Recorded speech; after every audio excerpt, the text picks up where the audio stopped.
Hey guys, it's Ruben Flores here, RubenFloresJigs.com. I'm going to paint some of these pill heads here. These are going to get painted, they're going to get eyes on them, and they'll be all ready to tie up. So this is the powder coating I'm using right now, the Disco Blue, and this is the clear coat. So what I'm doing here is I'm going to loosen up the paint.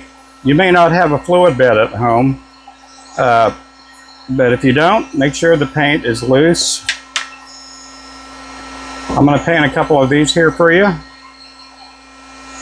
I'm going to lay it over a heat gun here, right there.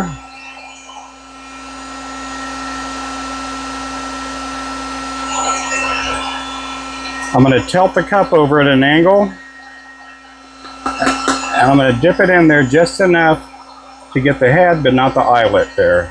That's my tip and dip method. Next I'm going to do the same with the clear coat. I'm going to lay it over the heat a little bit.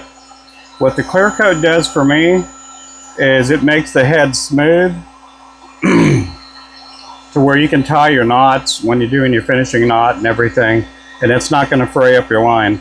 Another thing that the clear coat does, it adds a little extra layer of protection on there for the jig head. Remember, this has glitter in it, and so sometimes even when you cure it in the oven, it's going to be a little bit on the gritty side. And so by adding the clear coat on there, it does add another layer of protection, makes the head smooth. Another thing that it does for me is it brings out the shine a little bit. It brings out the shine, adds a little more sparkle to your heads.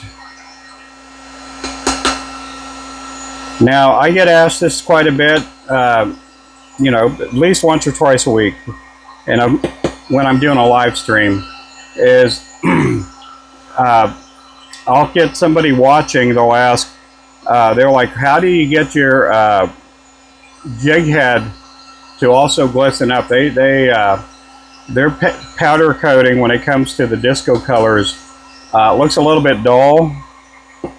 That usually happens when you're having your jig head on the heat gun a little bit too long. You're kind of basically overbaking, overcooking the glitter that's in your powder coat there. So sometimes you'll have a head when you have it on the heat gun too long. It'll make the paint look really dull. So what you do is, over a period of time of just suffering, I guess, or experimenting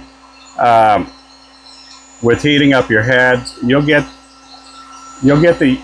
used to the time that you're going to be putting it on the heat gun. So this tip and dip method's really good to do when you don't want to get the powder coat on your eyelets. Another thing that you can do that might help you out is using shrink tubing. This here is a 1/16 ounce or 1/16 inch. You put it on your jig head, and that also helps you if you're not used to doing the tip and dip method. I would suggest using some shrink tubing, and then you don't have to worry about as much, you know, keeping it out of the eyes. You can do this method by peeling it off. Sometimes your jig head gets a little bit too hot. If that's the case, get some alligator pliers and you can peel the shrink tubing off. I'm going to do that here again. Again, this is a 1/16 inch.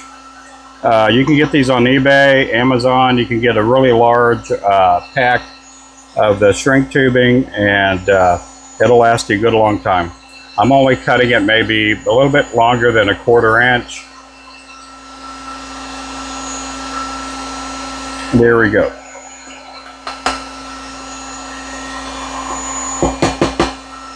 Okay, I'm gonna grab the alligator pliers. Again, sometimes the head gets too hot. Take it like that, peel it off, and hang it on your hook. Okay, another thing that I do when it comes to doing jig heads with a spinner blade on there, this one has a barb here. We do sell these on our website. I do have the shrink tubing on there. So what I'm going to do is I'm going to add another shrink tube on to the swivel. And put it on there like that. This one here is basically an 1/8 inch shrink tube. So I'm going to heat this up.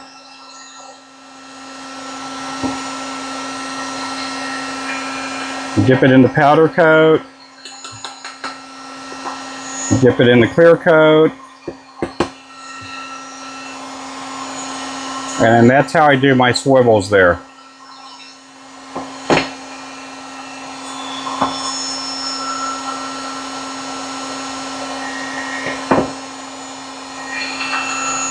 There we go, just like that.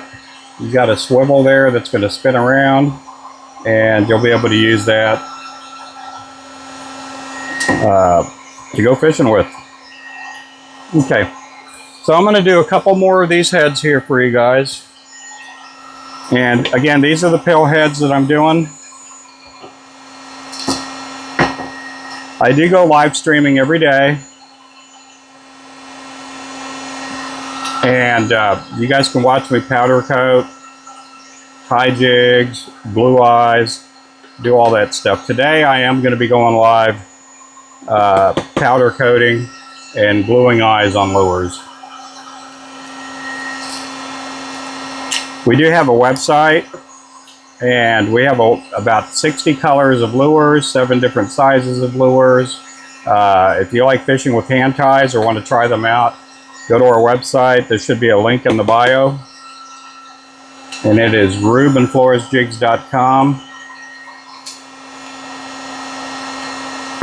We do have our lures like at the Rusty Hook down in Eufaula, Oklahoma.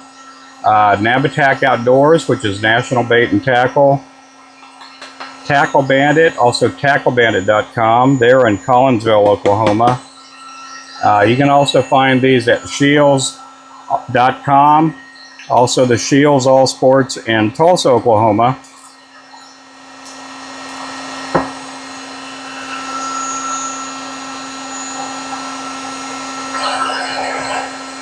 Another thing that I do when I'm powder coating is I'm moving the hook quite a bit.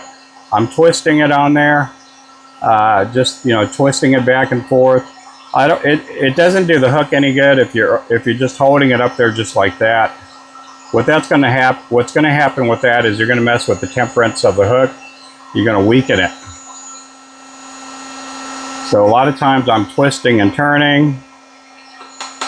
Sometimes I'm twisting and shouting. But anyway, that's how I powder coat my heads. I hope you had a good time watching this. If you learned something, great. If not, please make sure to like, subscribe, follow. If you like what I'm putting out, you guys have a great day. Goodbye. God bless.